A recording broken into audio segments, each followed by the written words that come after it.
ამიტომ ღელა და გასაგებიც არის ალბათ რატომ ღელა. ძალიან საინტერესო ფაზა სამწუხაროა რომ სამწუხაროდ და უკვე აღარ ვიცი სამწუხაროდ არის თუ არა. სადაც ვიყავი. იმიტომ რომ ისეთ წნარად დილას ვიყავი. შვიდად მუშაობის საშუალება მქონდა, ის საშუალება ჯერჯერობით არ მეძლევა. იმიტომაც იცინიან ჩემი მეგობრები, რომ სპეცრაზმით გამოგიყვანის იქიდან აძლევსებენ. ამიტომ შეიძლება სიმართლის მარცვალი არის ამ ყველაფერში. არ ვიცი ისი დავიწყოთ. რა ჯობია მიყვეს შესავალში. თქვენ თვითონ მიკარნახეთ. როგორ მოხდა ეს ყველაფერი? თუ რა მაიძულა ამ გზას დავდგომები?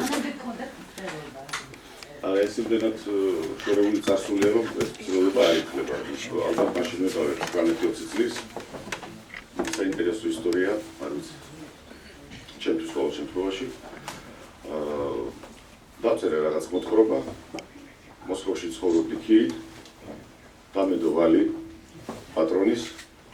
და ჩვენი ერთ დღეს გადავწყვიტე, რომ ის ვალი უფრო დიდი იყო, რაც საგნები მქონდა ჩემი და დავტოვე ყველაფერი. მათ შორის მოთხრობას და მე ამის შემდეგ გადავწყვიტე, რომ თურმე არ არის ჩემი ბედი, რომ რამე ვწერო. მაგრამ მას შემდეგ რაც მოხდი ციხეში და გავიდა პრაქტიკულად 3 წელი, რაც უკვე ციხეში ვიყავი. შეიქმნა ესეთი სიტუაცია, რომ მივხვდი სტატიების წერას, წერილების წერას და უკვე ადრე მქონდა დაკარგული. იმიტომ რომ პრაქტიკულად აღარ არსებობდა ბრძოლისველი პოლიტიკური სიტუაცია იყო ფარი. მე გადავწყვიტე, რომ აღარ დამეკარგა და მასე რაზეც ოდესღაც რაც მოცნებობდი, მომეკიდა ხელი.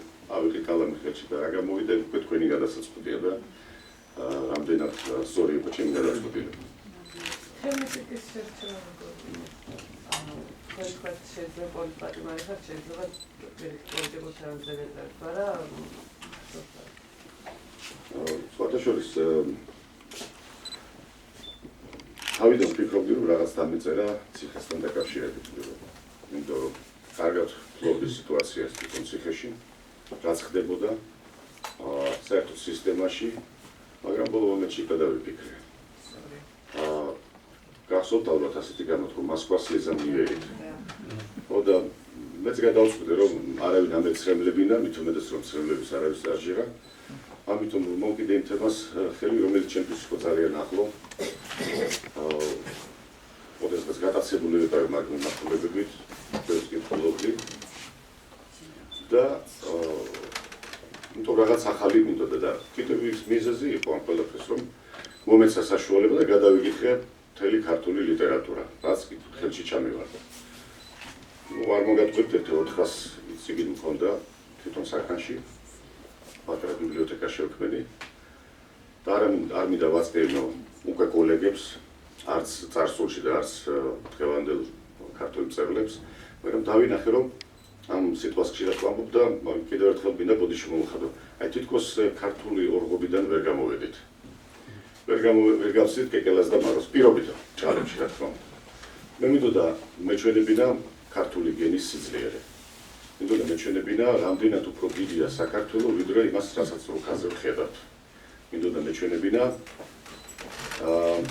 რა გავლენა მოახდინეს ქართველებმა ან საქართველოში გაზრდილმა ადამიანებმა, ხალხმა, რომელიც რაღაცა ქართული სულით ცხოვრობდნენ, რაზე გავლენა მოახდინეს დანარჩენ სამყაროზე. არა მარტო უახლოეს ისტორიაში, არამედ წარსულშიც.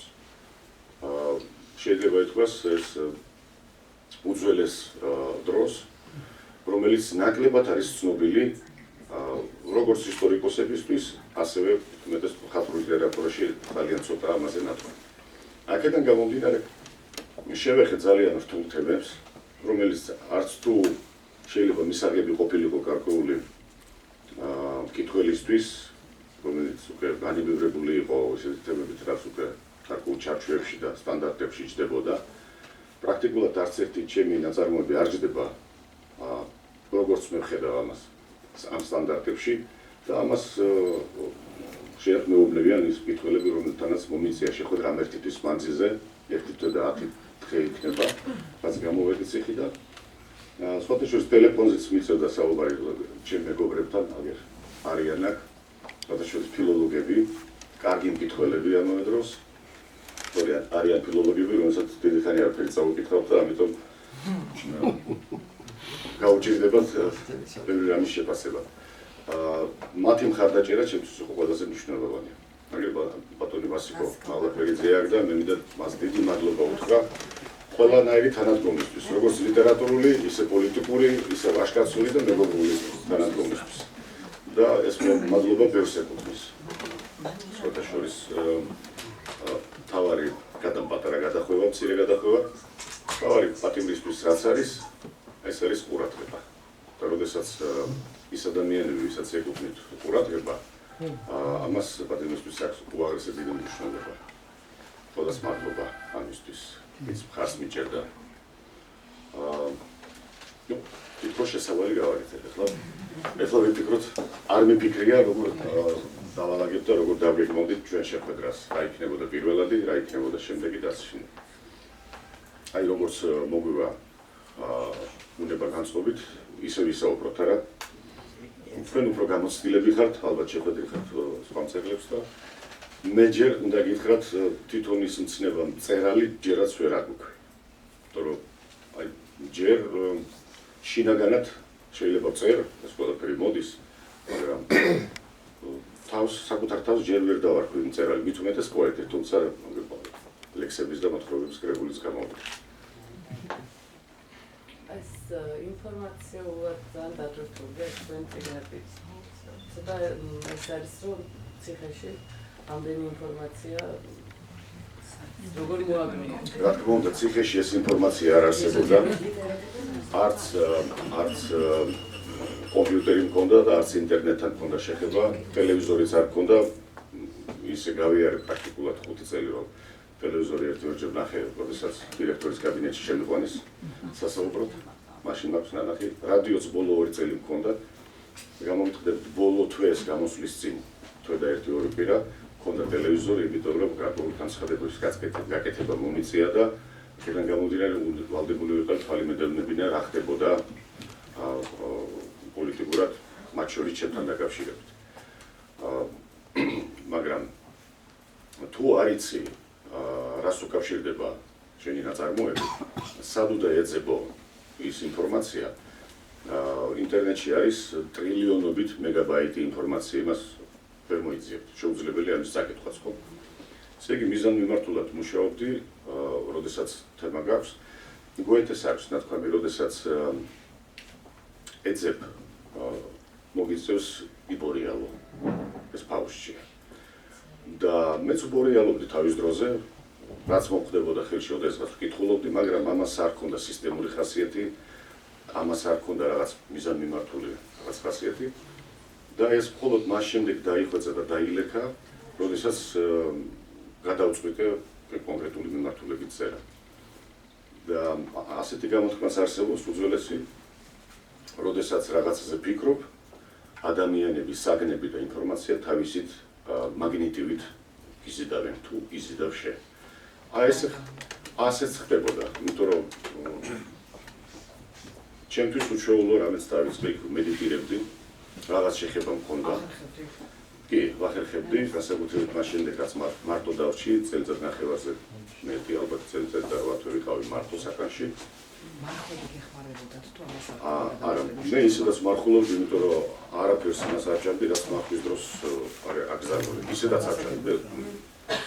წლების მანძილზე მარხულობ. არ ჭამდი ხორცს, კარაქს, ქათამს და ასე შემდეგ. მარტო ბურღულეული და ასეთი რაღაც. მაგრამ ეს არ არის მთავარი, ეს მნიშვნელოვანია, შეიძლება შეინახო ჯანმრთელობა, მაგრამ არანაკლებ მნიშვნელოვანია როგორ სუნთქავ და როგორ ფიქრობ. იქ ალბათ გაინტერესებთ ეს კომენტიც, პატიმრისთვის თვითოული წუთი შეიძლება იყოს რაღაცა ისეთი ცვლილების სპონტანი, იმიტომ რომ ციხია ცოცხალი ორგანიზმია. ადამიანების ურთიერთობა გარეთაც რთულია, მით უმეტეს ჩაკეტილ სისტემაში, ხო? ხო და შეიძლება ადამიანი უცბად აფეთქდეს. აი თავარია მოტოკო საკუთარი თავი გადაიტანო ყველაფერი იმ მიმართულებით, რაზეც ფიქრობ და შენი აზროვნების ვექტორი ყოველთვის აქვს ერთი მიმართულებით. ყველაზე მეტად ხელს მიშლიდა ტელეფონი. რომლითაც იძულებული ვიყავი მესარგებლად და ჩემ ახლობლებთან მქონდა კავშირი, არა მარტო თბილისში, არამედ ჩემი შვილები ცხოვრობენ, ჯერაც ცხოვრობენ მოსკოვში. ამიტომ მათთან კავშირი და თუ რამე ინფორმაციას იღებ, ისიც შეიძლება გული გატკინოს რაღაცა აღელდე და ასე შემდეგ, მაგრამ აი ამის შემდეგ ჭირდებოდა დრო 15 წუთიანი საუბრის შემდეგ, რომ 1 საათი მაინც დაწნარებული ვიყავი და გამოსულიყავი მდგომარეობიდან, ესე იგი გარეთ რაც ხდებოდა, რა თქმა უნდა ყველაფერი მაღელვებდა, იმიტომ რომ ყოველდღე ვეცნობოდი პრესას, ეს მაინც შემექმნა სიტუაცია, რომ ჰქონდა პრესის მიღების საშუალება, ჰქონდა რადიო, რომელიც ძალიან მიშლიდა ხელს, მაგრამ ზალოვნებურად და მომესმინა რა ხდებოდა პოლიტიკურ და ასე შემდეგ სხვა სიტუაციებთან დაკავშირებით. ამიტომ ეს ყველაფერი ხელს მიშლიდა, მაგრამ შეუძლებელია სხვანაირად ცხოვრება, რომ მარტო ერთ რაღაცაზე იფიქროს ადამიანმა, არც ეს არის მაინც და მაინც გამართლებული, ეს უკვე საკუთარ თავზე გამოსადა, ხანდახან უნდა რაღაცაზე გადაერთო, რომ მე უფრო აქტიურად დაუბრუნდე იმას, რაზეც მუშაობ. რო გითხრათ, რომ თემები აი სპეციალურად ავარჩიე, ჩამოვწერე და ამაზე დავწერე, არ ყოფილა. მედიტირება საკერთი საინტერესო თვისება.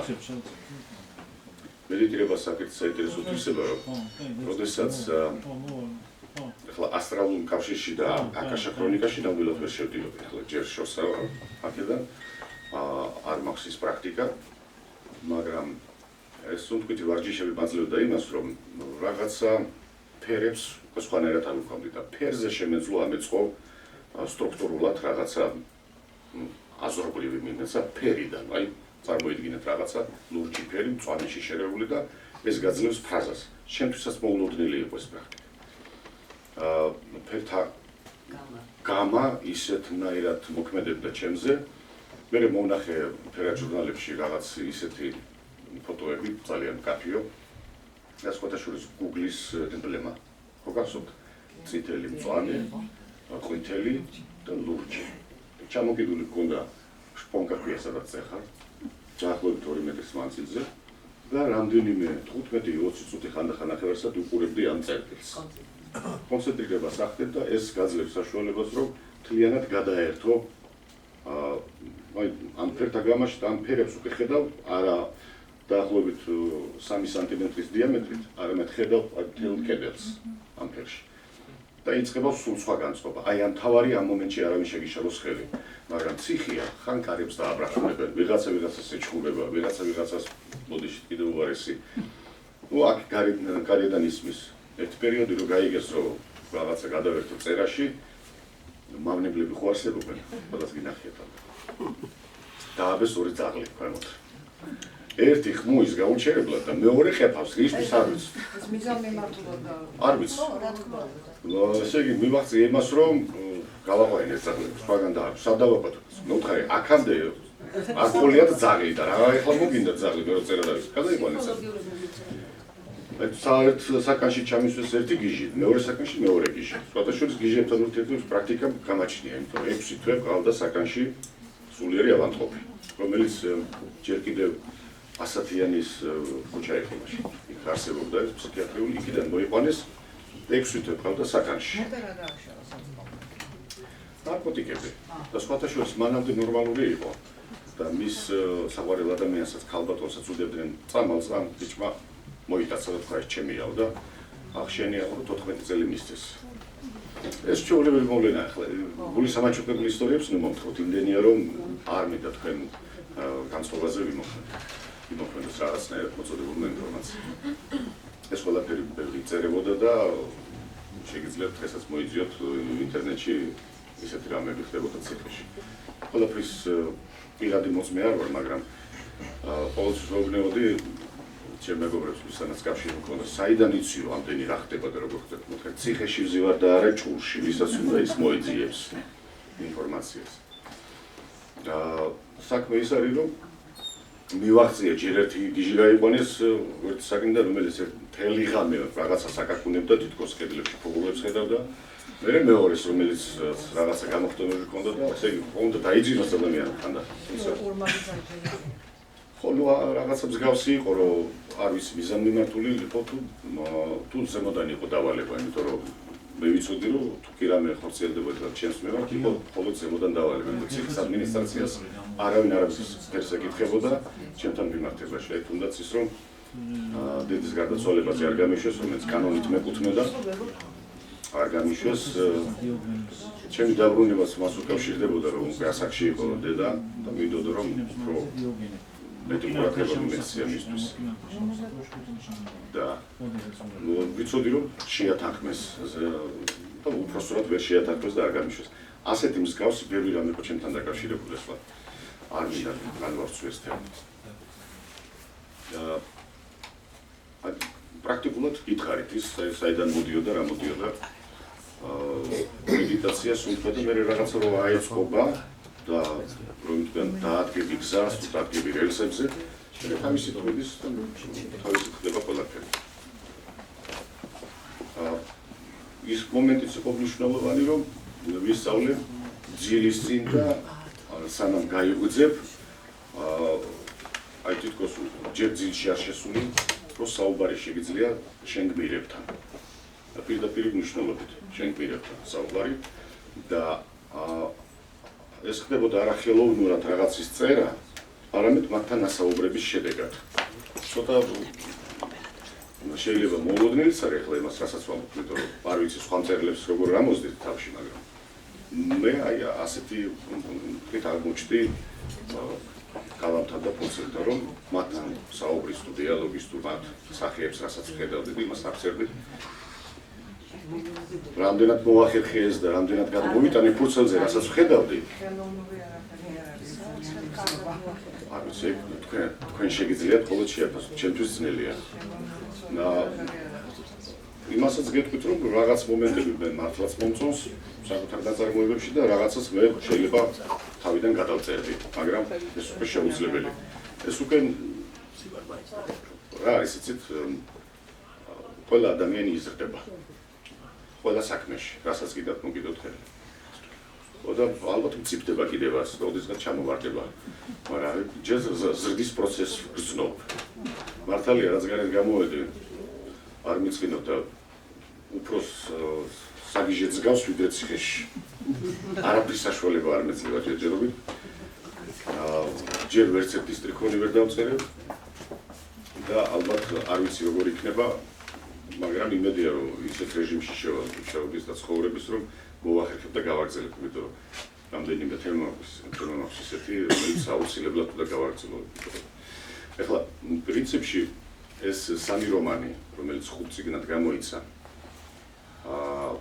არის ტრილოგია ქართულ გენზე. რეალურად მე ასე დავარქმევ. მაგრამ იქ არის ნაწარმოები თეთრი ლამა, რომელიც მოითხოვს გაგრძელებას. უკვე არის მოთხოვნა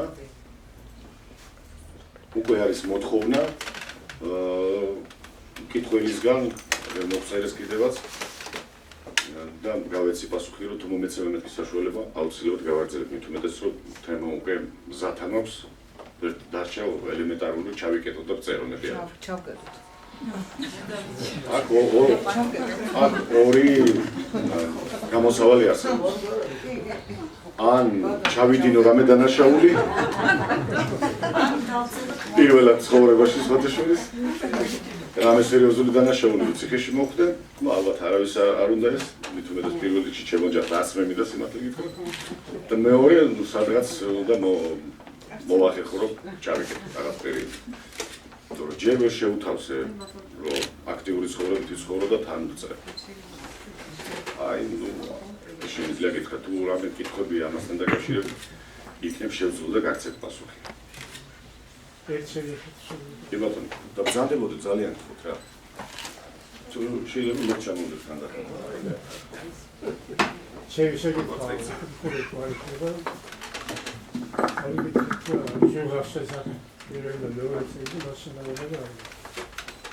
თავი იდეა, რასაც ატარებდა, ზიარკატებული და თავის.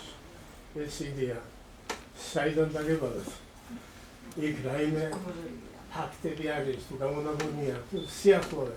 ფაქტებთან არის სამწუხაროდ საიდან. ეგ ძალიან ძვირი ინფორმაცია უნდა გითხრათ. ეხლა როგორ გითხრათ? საოცარი. გეტყვით,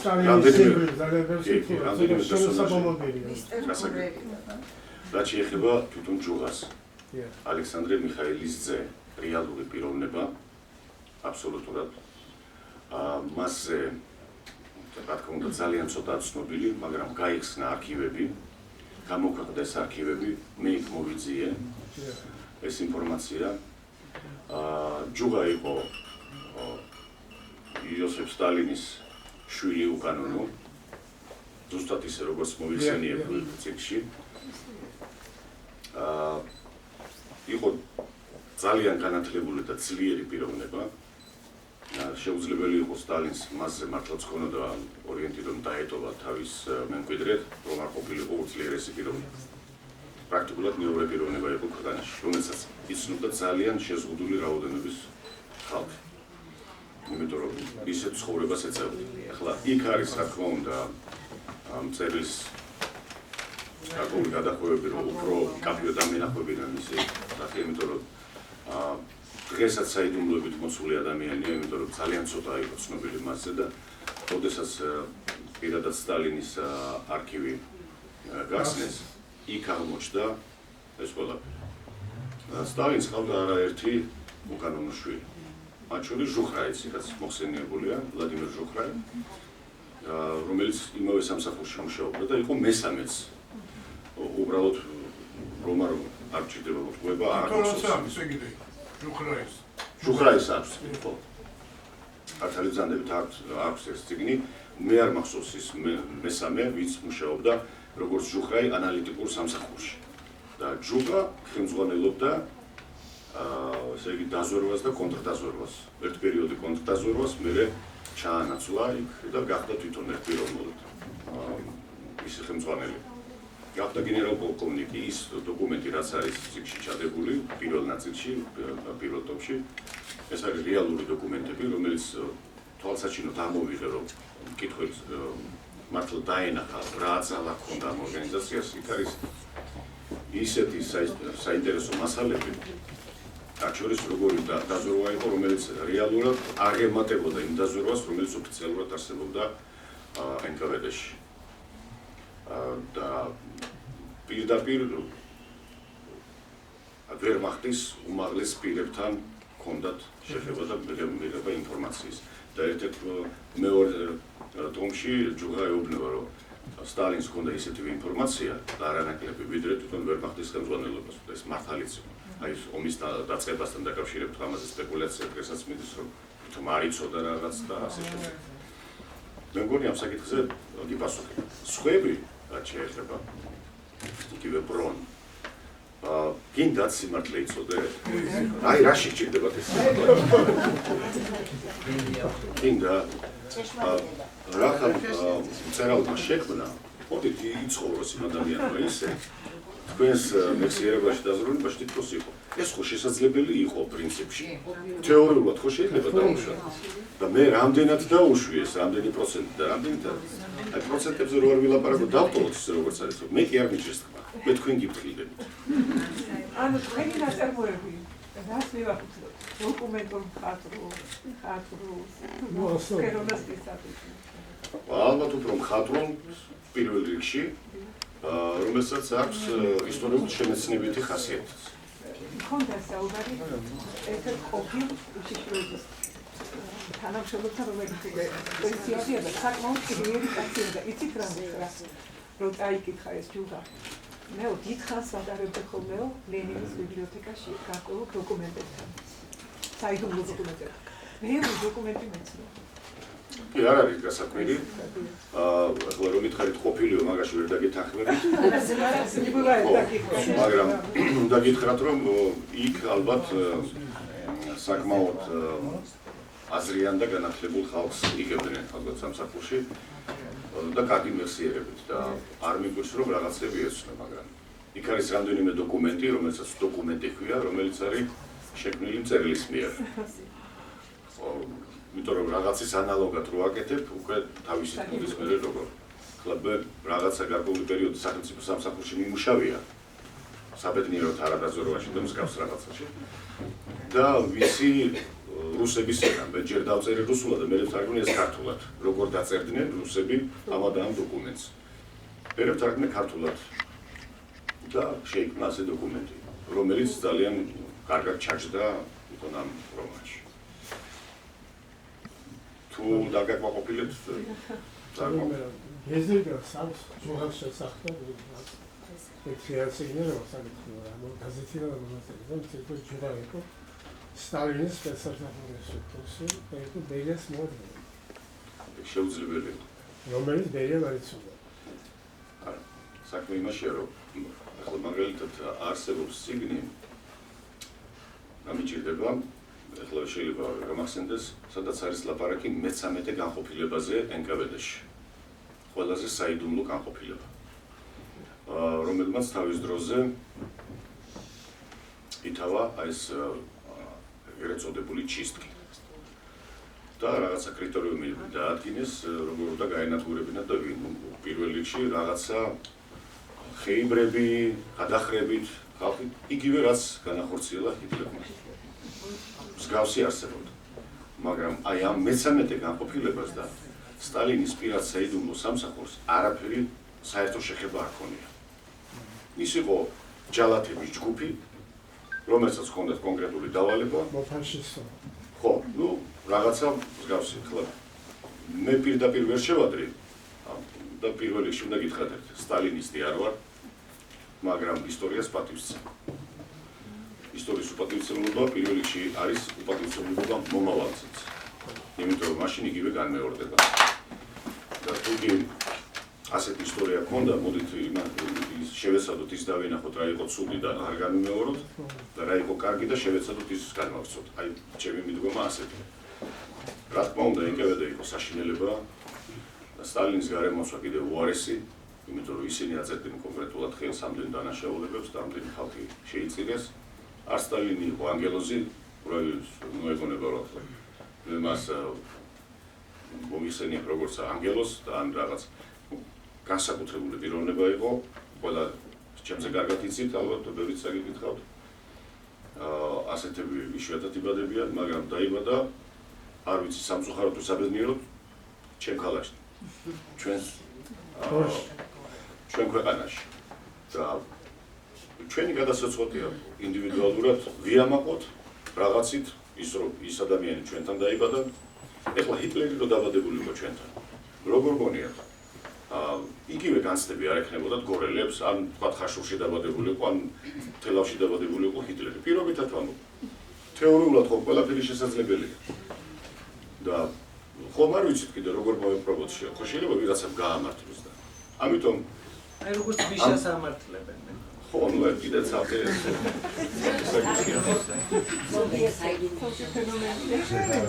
რაც შეეხება სტალინს.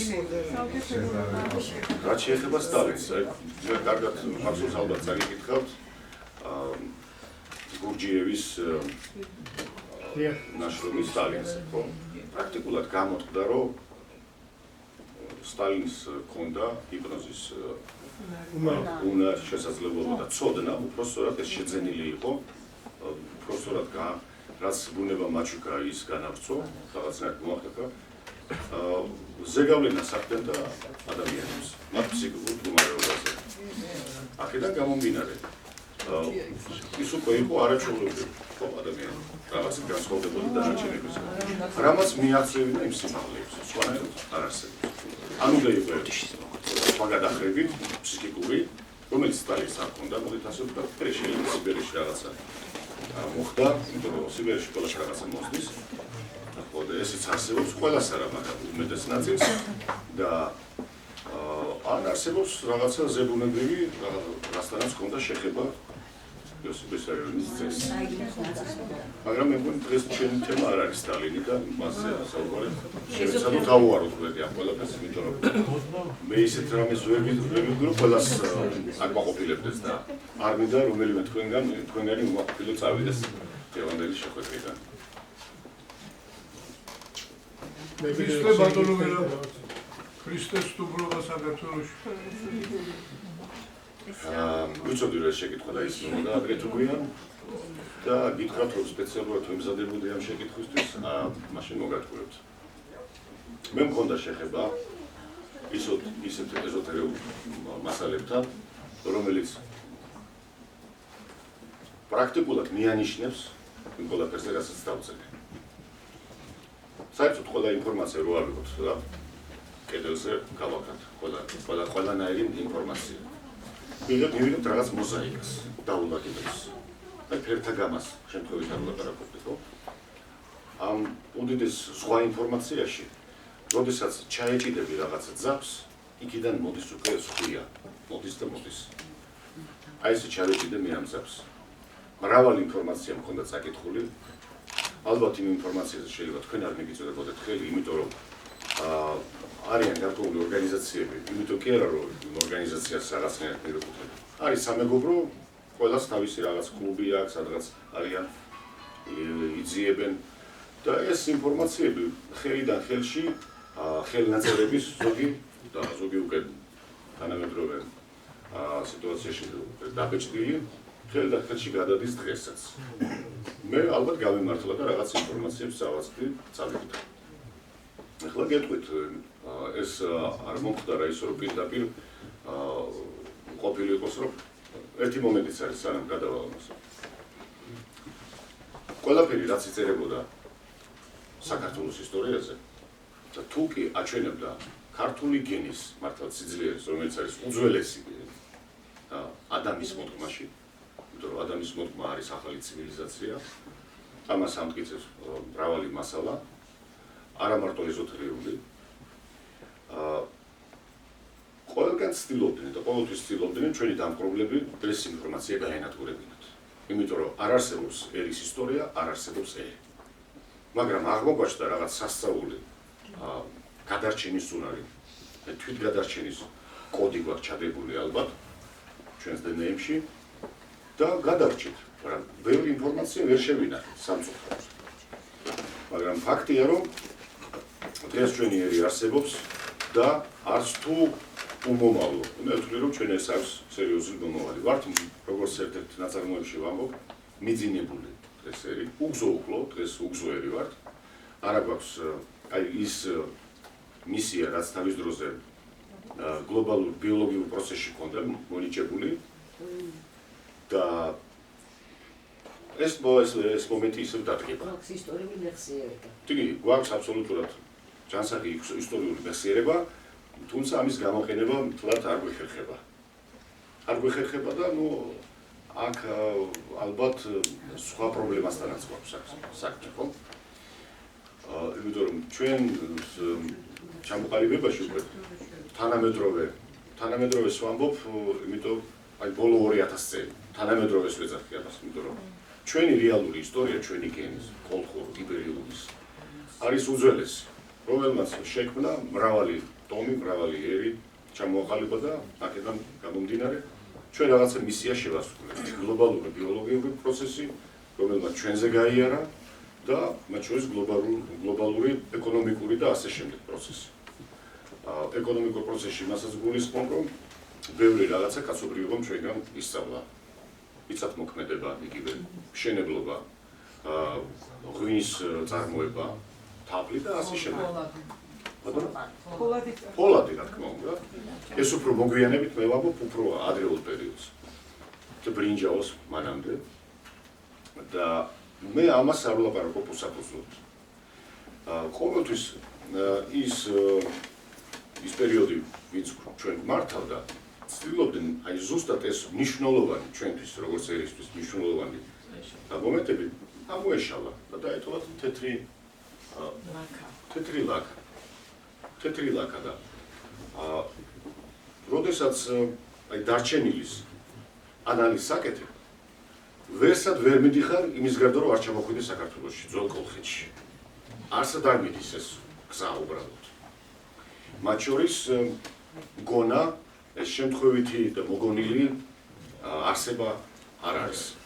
ეს იყო რეალური პიროვნება, დავარქვათ ასე, ოჯახი, რომელიც საუკუნეების მანძილზე და ათასწლეულების მანძილზე ახდენდა ფორმირებას ჩვენი სულიერი და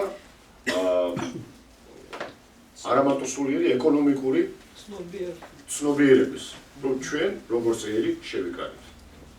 და მე ვფიქრობ, აი ეს განშტოება, რომელიც მინიშნება, მაგრამ შეიძლება ბევრი არ დამეთანხმოს და ჩემთვის არ არის პრობლემა, ვიღაც დამეთანხმება თუ არ დამეთანხმება, ეს ჩემი პირადი ხედვა, ამიტომ ალბათ აქვს უფლება არსებობისთვის.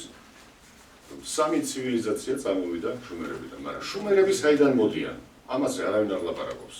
რომელი ცივილიზაცია ვართ ჩვენ დღეს? და როდის იყო ეს წარმონაკლისი, რომელზეც თითქოს ყველა მიცის, მაგრამ არავინ არ იცის და ერთ პატარა მინიშნებასაც გეტყვით.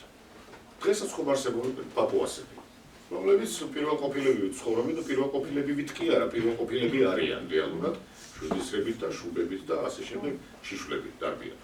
აი წარმოიდგინეთ, გადაშენდა ჩვენი ცივილიზაცია და ისინი გადარჩნენ, იმიტომ რომ ისინი პირველყოფილები არიან ჯერაც და მეტი გადარჩენის შანსი აქვს სხვათაშორის, იმიტომ რომ ველურ ბუნებაში ცხოვრობენ. ადაპტირებული არიან. ჩვენ ხო უკვე დავცილდით ამ ყველაფერს. გავიდა ეპოქა, გავიდა ათასწლეულები, ისინი გაიზარდნენ, მოხდა მათში რაღაც ევოლუცია და დაწერეს, რომ აი იმ ეპოქის ამ და ამ ათასწლეულებში იყო ნეოლითი. არაფერი არ იყო. აი როგორც დღეს ვწერ, სამწუხაროდ ის ბოლო 4 ტომი, რომელიც გამოვიდა, ჩემთვის ყველა საყვარელი ადამიანია იქ ავტორები. პირველ ტომს მე მაგალითად ვთხოვდი რომ გადაეწერათ.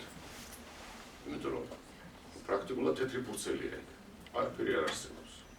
არადა რა უყოთ იმდენ აუარებელ მასალას, სადაც ნახულობენ გიგანტური ადამიანების ძვლებს, თავის ქალებს. რა უყოთ ამ ყველაფერს, საიდან ეს ვიღაცა ვერ გამოძერწავს ამას და ვერ დააძვედებს. რა უყოთ იმ მასალებს, რომელიც მოძიებულია, აი თუნდაც მოხენჯოდაროზე როცა. ხო? ეს ხო რეალურად მოხდა და ნოლი მოაცილეს, რომ 1800 წლის წინათ იყო თურმე ცივილიზაცია და არა 18000 წლის წინ. მადენის კულტურა 50000 წლის წინ. საქართველოში. ხო და აქედან გამომდინარე ჩვენ თვითონ მოვეკეცით რაღაცა ფარვატერში, ჩარჩოებში და ამის იქით, ახლა ამას რელიგიამ შეუწყო ხელი, მე თუ დაინახეთ შევეცადე ძალიან ისეთ ბეწვის ხიძზე გავიარე ამ შემთხვევაში, არ მინდოდა რომ ვინმე შევხებოდი და დღეს თვითონ ეკლესიაც მზად არის თვით გადარჩენის მიზნიდან გამომდინარე, იმიტომ რომ თუ ბევრი რამ არ გაიხსნა და არ აღიარა დაიბადა როგორ იყო კი, რა თქმა უნდა. და რეალურად უკვე დიდი ხანია შეერწყა წარმართობას, უკვე დიდი ხანია. მეხუთე საუკუნეში იმიტომ შეძლეს დამკვიდრება ქრისტიანულმა სარწმუნოებამ კონკრეტულად საქართველოში, მათ შორის რომ შეერწყა არსებულ წარმართულ კულტებს და ასე შემდეგ. და ეს დღესაც დღემდე მოვიდა. არა იმიტომ რომ ქრისტიანობა გაძლიერდა, რა თქმა უნდა გაძლიერდა და ბევრმა ამ კულტებმა მიიძინეს თუ დაიკარგნენ თუ რაღაცა სახე იცვალეს, არამედ იმითაც რომ ხალხში არსებობდეს მოთხოვნა წარმართობას. და მთაში ხო მოიტყვით იმდენია. ხო, აუარებელი მასალაა დღესაც. ხო გაისმინდა ძალიან საინტერესო. ხო გაისმინდა. ხო, ნუ ახლა აქ არის როგორც იმ მასალებით წყაროებიდან რაც არსებობდა, ასევე აი ეს მოზაიკაში, რომელზეც ლაპარაკობ, შეიძლება არ ვიცი, უფრო სწორად როგორ ახსნა ეს ყველაფერი მედიტაციის დროს როგორ ვაღწევდი, რომ აი ეს ხვიადან ეს ძაფი ამებოდა იმას მიყოლოდი და ჩაყოლოდი ბოლომდე. რეალურად უნდა გითხრათ, რაც დაწერილია 2 და შეიძლება 3/4, 2/3 და შეიძლება 3/4 არ დამიწერია, მოვერიდე უბრალოდ ამას. გაგიფრთხილდით თქვენ. იმიტომ რომ შეიძლება გამოეწვიოთ თქვენში რაღაცა მისტიკური. ხო, ზოგში შეიძლება აგრესიაც გამოეწვია. ხო, აი მომზადებული რო ცოტა. აგრესია რატომ იმიტომ ვამბობ, რომ ჩვენი ლიტერატურით ვერ გავცდით რაღაცა ჩარჩოებს. და მე რო ეხლა ამაზე დამეწყო წერა, სხვათა შორის მეგონა რომ ეკლესია ანათემას გადამცემდა. მაგრამ ძალიან საინტერესო მომენტი იყო. მე ძალიან უყვარს პატრიარქი, უნდა გითხრათ. და მე ვიცი მისი განწყობა, რომელიც ჩემამდე მოვიდა, ჩემი ახლობლებისგან, აქვს ნათქვამი, მოიძიეთ თუ კი რამე მოსაძიებელია. ეძებეთ, ჩაატარეთ კვლევები, ნორაფის ნუ შეგეშინდებოდ. მე ეს ვიცი ხალხისგან, რომელსაც მისი კურთხევა ჭირდებოდა რაღაცა არქეოლოგიურ კვლევებზე და გავიდნენ ისეთ საკითხებზე და ისეთ ისტორიულ ეპოქებზე და წლებზე, რომელიც დღეს ჩვენთვის ჯერ კიდევ თეთრი ფურცლებია. და აქვს ნათქვამი, რომ მოიძიეთ. დადგათ, რომ თვითონ ეკლესიასაც ჭირდებოდა ეს ბევრი რამე, იმიტომ რომ ჩვენ ვეღარავინ წაგვართვის ქრისტიანობას. ახლა ის მოლოდინი რომ ახლა ვიღაცა შემოვა და რაღაცა მაგაზე უარესები ყოფილა. ეგენი კიდე ბავშვებია, ეგ მათთან შედარებით ვინც ჩვენ გვებრძოდა და ჩვენ ერთად ვწოდა. კიდე სპარსელები აიღეთ და კიდე არაბები აიღეთ და კიდე თურქები. ბატონო? მაშინ გაცნობიერებული იყო ეს ერთსმილი. ხო, მაგრამ მაინც არსებობს ჩვენს ერში ის ბირთვი, რომელიც ყოველთვის მომზადებულია. საამისოდ რომ გენი ხო არ მოხდა, გენი ძალიან შევსკუთო ხო? აბა? სპანერზეა საუბრობს. გასაგები. სადღაც გადაუხვიეთ მე მგონი. ეს ბირთვი არსებობს? ბირთვი რა თქმა უნდა არსებობს. მე შევეცადე რომ შემეზღუდა საკუთარი თავი. აი, ეს არის ყველაზე რთული. რომ ხელი რომ მიდის და ამას რო წერ და მე რომ ამას რო კითხულობ, უკვე შეძით რომ გეშინია. მე სად მივდივარ და სად მივყანა ყველაფერს და როგორი რეაქცია იქნება რაღაცა რაოდენობა მკითხველის მართლა არის მომზადებული საამისოდ არა დღეს და არა ჩემს მიერ, არამედ დიდი ხანია მომზადებულია საამისოდ. ან და მერე იქნება. ხო, აი მე რა იქნება რთულია, იმიტომ რომ დღეს ეს იმდენად თვითონ ციგნი და ასეთი თემები იმდენად მეორე ხარისხოვანი გახდა. არა მარტო, უნდა გითხრათ. არა მარტო. მე ძალიან ვამბობდი. მე მიხოდა ვიღაცები იყვნენ მაგრამ მე რაც მაქვს საკითხული მაგალითად რუსულად ამ თემებთან დაკავშირებით. აი თვითონ მიზან მიმართულად აკეთებენ, რომ საქართველოზე, კოლხეთზე, იბერიაზე არაფერი არ იყოს ნათქვამი. არა და რომელი მხრიდანაც უნდა შემოუარო. რა გზასაც უნდა დავადოთ. ვერ შევძლებთ რომ საქართველოს გვერდი აუარო. უშეუძლებელია უბრალოდ. ამიტომ მე ეს მოზაიკა დავალაგე და შექმნილი და გამოვიდა ეს სურათი, რომელმაც მე თვითონ არ მახტოვანა და რამდენიმე ხანი ისეთ მდგომარეობაში ვიყავი, რომ არ მეძინა უბრალოდ. ისედაც როცა წერ რა დროს ძილია, იმიტომ რომ იქ არ არსებობს. სხვათა შორის წამოვიღებ საკნიდან ღამის ნატურა. ღამის ნატურა მეტო მოგეტანა და ენახათ.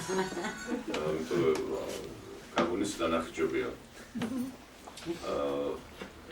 ყველის პლასმასის კილა, რომელშიც ჩავამონტაჟე ნატურა, ბილაბი მავთული და ასე გამოვიყვანე და ჩამოვკიდე ახლა ორსართულიანი საწოლია ახლა შპონკას რო ეძახი. ჩამოვკიდე და შპრიცი იყო 100 მტობი. და გამოვთვლი. ჩავწოლე. ვარ სახში სამოიგი ისტორიაში ვიჭირდა რა სახში ვიდეო. და დაგარტყავს თავში რაღაც ძინავს არ ძინავს არ აქვს მნიშვნელობა რომ მოდის ეს უკვე არავინ გეკითხება ამ დროს და ჩართო და წერო. თუ ის მომენტი გაუშვი კარგად მეგობრებს აღარ არსებობს. და შეიძლება გავიდეს თვეები და მე უკვე წიგნი რო დაწერილია მე მოვიდეს ის ყველა. მაგრამ არ ვიცი, ესე იგი იმდენი ინფორმაცია მოდიოდა, ერთი რომ მოზაიკა სააწყობდა, მე უკვე ადვილია იქიდან, უკვე ვიცოდი რა მჭირდება, რა უნდა მოვიძიო, როგორი ინფორმაცია. და როდესაც ემთხვეოდა ეს ყველაფერი ერთმანეთს, ну, ჩემს აღტაცებას და სიხარულს არ ვიცი ყველაფერს ერთად საზღვარი არ ქონდა, იმიტომ რომ ისეთ რელსებს დავადეკი და ისეთი რაღაცები მომნახე, დღესაც ნატროფ იმ დროს, ხო ციხეა. მაგრამ ეს იყო განუმეორებელი. არა, თქვენ ციხეში არ იცით. თქვენ უბრალოდ მარტო. არა, მაინც ციხეა, მაგრამ ეს იყო შემოქმედებითი მივლინება, მოდით ასე დავარ. მივლინება 4 კედელს. ეს თქვენ ბიოლოგიურად იცით. აი ის შეიძლება რომ ფართო კითხვები იქნებოდა მოუმზადებელი. და ოდესმე ალბათ დაუბრუნდები ამას, იმიტომ რომ შინაგანად თვითონ უნდა მომწიფდე, რომ ამაზე დაწერო. და დღეს შემიძლია ეს დავწერო. მაგრამ აი როდესაც თქვენ აზრს გავიგებ, უფრო რომ თქვენ არ მარტო კარგად გავიცნობთ ერთმანეთს, მივეჩვევით ერთმანეთს, რაღაცა თქვენგანაც მოდის ახლა ისეთი დადებითი ენერგია, რომ მე მამხნევებს, რომ შევძლებ ამის გაგრძელებას. მაშინ აქვს აზრი, რომ ამას ხელი მოკიდო, იმიტომ რომ თქვენ ახართ ჩემი არა მარტო კითხვები, არამედ ფარიც გარკვეულწილად. არ ვაპირებ, რომ აგიფარავთ წინ და თქვენი სახელით ვილაპარაკო, არავითარ შემთხვევაში. უბრალოდ ვამბობ, რომ მე ეს მამხნევებს და გამამხნევებს. მეორე იქნება თუ მესამე შეხვედრა როცა როდესაც მოინდობთ ამაზე უარსრობ გიყვით და ალბათ მე დაუბრუნდები იმ თემებს და შეიძლება იმაზე უფრო მნიშვნელოვანი ინფორმაციები ამოტივტივდეს, რომელიც შეიძლება უფრო მეტად აგაღილოთ, ვიდრე ის რაც წაიგით. შეიძლება თანდათან გავიზარდოთ კიდეც, არ გაგიკვირდეთ. შენ ასაკის წყობს და ზოგადად გავიზარდოთ. წერლობასთან დაკავშირებით. ფაქტი ერთია, თქვენი წიგნები იკითხება, რომ გახსნით წიგნს, ვეღარ ხუბებთ, სანამ ჩავხალხრობთ. მე სხვათა შორის დიდი მადლობა ეს რომ მითხარით ეს მხოლოდ სიამოვნებას მაინჭებს, რაც მართალია. ეს სიმართლეა. და მინდოდა დამეწერა, სადაც წერია რომ 16 წლამდე. იქ არაფერი არ არის ინფორმაცია. მინდოდა დამეწერა საღამოს უნდა ეწევ კითხვას გაათენა.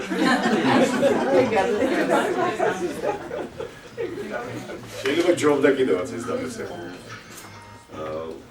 თუ მართლა ასეა, რასაც ვფიქრობდი, შეიძლება რაღაც. ამიტომ არ ვარ თქმა. ხართ თუ არა მადლიერი გარკვეულად განგების რომ გამოგეკეთო. რა თქმა უნდა. მე მადლიერიც ვარ და ვფიქრობ რითი დაუბრუნო ჩემი ეს მადლიერება განგებას. ამზით უნდა გახვიდეთ. აი არ მაძლევს ახლა იგივე განგება არ მაძლევს საშუალებას. გაცნობა ეს ციგნები მაჩუკებს ინტერესებს. ასეთი წერია შევეცდები აი ხო, მართალი ძალიან. ეს ფიქრობ, აი დავუშვათ ჯეროს სერვისები. წახვიდით თქვენში და გამოიკეთეთ. და ხართ მარტო რომელიღაც ყოველი გადის. უკვე მესმის რომ შეიძლება გამოხვიდეთ ნაკადული გავს რაღაც ხალი პანტარა. ანუ გესმით რა ვიცით რომ უნდათ გამოგეკეთეთ. თან სადღაც ხობის რომელიღაც ციხეში ან სადღაც რომელიღაც საგანში თქვენი ნებით გამოგეკეთეთ. გეკეთებოდათ იგივე ძლიერი ინიციაცია იმ გენდერი ენერგიის ამოფრქვევის რაც იქონდა, გეკეთებოდათ ის პროტესტი რაღაცა უცნობიერებელი შინაგანი რაც შეიძლება ამან გააკეთა ინიციაცია. ხო ხდებით ეს? რა თქმა უნდა. თუ პირველი რაც შეიძლება მხოლს, აი თვითონ მადლობა რომ გამახსენეთ ეს მომენტი. ხოში ვარ, ну, ხევსურეთში. ხოვი უფრო რა თქმა უნდა დიდია. არა მარტო ტერიტორიულად, არამედ აზრობრივად ყველანაირად. ერთხელ ვარ ნაყოფი. მამა ჩემი იყო სკოლის დირექტორი პარიზში. ну პატარა ვიყავი ვამიყვანა. იმის შემდეგ ხევსურეთში მე არ ყოფილი. ჩემ და სამარცხვინო. მასწავლებელი იყო ქიმია ბიოლოგია. მაგრამ თვითონ ძალიან განათლებული კაცი იყო და ძალიან ბევრი რამე უყვარდა მიმართულებით, მაგრამ არც ერთი წიგნი გამოგონებელი იყო. არ დავწერე. და იმას გეუბნებით, რომ ხოვი არის ჩემი ოცნება. და რომ მიტყვიან იდეა ფიქს. შეიძლება ასეც იყოს. იმდენი რამე ვიცი ხოვზე. და სხვათა შორის ძალიან ძლიერი ხევსურები ყავს, რომლებიც არაბულები მაგალითად. კი, ნუ წერენ სასწავლო რაღაცები. მე მქონდა ინფორმაცია, რომელიცაც ვადარებდი გიგაური იგივე. სოთაშორის გიგაური შესანიშნავი ეს სურათები, რომელიც გამოვიყენებდნენ ილიადაში. პირადად არ ვიცნობ, მაგრამ სულიერად ჩემი ახლობელია ეს ადამიანი. და ის რაც ადრე მართლა ეგონათ, რომ ეს არის წარმართული დაებების რაღაც დანატოვარი, სინამდვილეში ეს არის სხვა ცივილიზაციის დანატოვარი. და ის თუ გავშიფრეთ, იქ არის მთელი ტექნიკური პროგრესი, რასაც ნელ-ნელა ვახცებთ, ჯერ არ მიგრძელია. საიდან იღებს ადამიანი ახალი მოდგმა, ადამიანის მოდგმა, საიდან იღებს ამ ინფორმაციას? იღებს აკაშა ქრონიკით. ეს არის მედიტაციის, ეს არის მედიუმების დახმარებით შესვლა. ამ თემაზე საერთოდ არავის არასდროს უსაუბრია. ეხლა ერთ რამეს მოგიყვებით, მაგალითს, რომელსაც შეიძლება ეხლა სკეპტიციზმის გამოიწვიოს თქვენში, მაგრამ ასეთი რამ მოხდა. 2008 წელს იყო მსოფლიო კრიზისი და ერთ-ერთი ჩემი მეგობარი დაზარალდა. ძალიან დიდი თანხა დაგარდა. მე გოლფის მოთამაშე ვარ, ისიც გოლფის მოთამაშე, ჩვენი კლანი გვაქვს ასე, პირობითად კლანი. იმიტომ რომ გოლფის მოთამაშეებს ყველგან დავდივართ სხვადასხვა ქვეყნებში და რაც უფრო რთულია მოედანი, ჩვენთვის საინტერესოა. და რაღაცა შიდა ტურნირებს ვატარებთ ერთმანეთში. თითქმის გაყვატრდა. იქაც რუსია ებრაელია და ბევრი რამე წაართვეს, ართმევდნენ. გადასახლდა საფრანგეთში ახლა. ნუ ფსიქოლოგიურად ძიმე მდგომარეობაში იყო. ძალიან ძლიერი განათლებული ბიჭია, მაგრამ იყო რუსეთში ასე ეძახიან, ზელატოი მალჩიკ, ზიოზნი მალჩიკ, ისეთი მშობლების შვილი, ისეთი თანხა და ყველაფერი, რომ დედამიწის ცენტრი, რომ მის გარშემო ტრიალებს. და დავინახე მასში მოაზროვნე ადამიანი, სულ სხვა. და რა მოხდა? ერთ-ერთმა მეგობარმა წაიყვანა ტიბეტში. ტიბეტში არა, ჩრდილოეთ ინდოეთში დალაი ლამასთან. დალაი ლამა გააცნო, მან მისცა მასწავლებელი, დაიწყო მასწავლებელთან მუშაობა, პრაქტიკა, მედიტირება. ბუდისტი არ გამხდარა, ქრისტიანია, მაგრამ ითვისებს იმ პრაქტიკას. თავის მეგობართან ერთად შეძლებს და ააშენეს ბუდისტური მონასტერი შვეიცარიაში. დალაი ლამა მასთან სტუმრობს, ახლა საფრანგეთში იქნება. და მედიტაციის დროს გურუმ უთხრა, რომ აი ვინც გავს განსაცდელში, ის უნდა გახდეს შენი სახე. მედიტირების დროს, რომ შენი ენერგია მისკენ მიმართოს. ეს ხდება 2010 წელს. წერა დავიწყე, შვილი შემეძინა 2010 წლის 5 სექტემბერს. მაშინ მოავზადე სწორედ სასჯელი ჰააგის ტრიბუნალში. ამ ვაჟკაცების წინააღმდეგ, რომელსაც უამრავი დანაშაული ჩაიდინეს. და დასაბუთებული აბსოლუტურად ეს არ არის სახელმწიფოს წინააღმდეგ, ეს არ არის რომელიმე მთავრობის წინააღმდეგ, ეს არის კონკრეტული პიროვნების წინააღმდეგ. და მე ვთქვი, რომ აი ამ მიმართულებით ჩემი მისია ამოწურე. რომ დასაბუთებული ჩავიტანეთ ჰააგის პროკურორთან. და დავიწყე წერა. მაგრამ მოდიოდა ინფორმაცია, როდესაც მე ჯერ კიდევ შინაგანად არ ვიყავი მზად. თქვა რა ხდება? ხშირად საუბრობდით ტელეფონზე და ამ ყველაფერს ჩემი მეგობარი იგორი არ მეუბნეოდა. თურმე არის დეკემბერი 2010 წლის ვერ უკავშირდები. თუ ფრანგული ნომერია, ვერ უკავშირდები პასუხობს ავტომობასუხე და ურეკავ ჩემ ქალიშვილს კრისტინას. და ვუბნები, ასე იგორს ურეკავ მეთქე და ვერ დაუკავშირდი. მე ველაპარაკე 2 დღის წინ დალაი ლამასთან არ ესვა. მაგრამ რა ხდება ახლა? ვნახე სიზმარი. და სათვალეს მაწუდის იგორი. და მეუბნებ, აიღეთ, ეს ჩემი არ არის, მგონი დალაი ლამასია. რკვალი სათვალე დალაი ლამას. და ეს ჩემი არ არის, ეს ჩემი სხვანაირია. აიღე, გამოგადგებაო და ჩავიდა ჯიბეში და გაიღო და დალაი ლამა შემოდის. გამომეღვიძა. რას ნიშნავს ახლა ეს ინფორმაცია? მე ახლა დიდი გამშიფრავი სიზმრების არ ვარ. და ამ დროს ვრეკავ ნახე, შემახსენა მეთქი თავი და ვრეკავ. და თურმე ის მედიტირებს ამ დროს, რომ დალაი ლამასთან არის ჩასული. არ ვიცი რა იყოს. იმ დროს ასტრალში იყო შესული და ჩემზე ზემოქმედება მოახდინა. ამის შემდეგ ხშირად მე რო დავიწყე მედიტირება, ისიც მედიტირებდა და ასეთ სულიერი კავშირი გამოგვდიოდა. მე მოუყვარ დალაი ლამას რომ ასეთი მეგობარი ყავს ციხეშია, წერა დაიწყო, მწერალი გახდა და მათ შორის თემებზე წერს და ამ თემებზე წაკითხულია მხოლოდ ჯუბა და ილიადი. თეთრი ლამა არ იყო ჯერ ნათარგმნი და ისე უყვებოდი ტელეფონში 15-20 წუთში რას მოასწრებ. და დალაი ლამამ უთხრა ეს კაცო და გამაცნო. და ეხლა იყო ჩამოსული რომ გამოვედი. ერთ კვირაში ჩამოვიდა რომ გამოვედი. სპეციალურად 5 წელი და 3 თვე არ მეტი ფაქტობრივად არ გვენახა ერთმანეთს და ჩამოვიტანა დალაი ლამას ბეჭედი. და მიწვეული ვარ ახლა აპრილში უნდა შევხვდე დალაი ლამა შვეიცარიაში და მე ალბათ წავალ მასთან ინდოეთში რომ რაღაცა პერიოდი ვნახო იქ ადგილზე რა ხდება. არასოდეს აღვაფლო სხვათა შორის. მაგრამ რაც საკითხული მაქვს და რაც მედიტაციით მაქვს დანახული, ბევრი რამე ვიცი.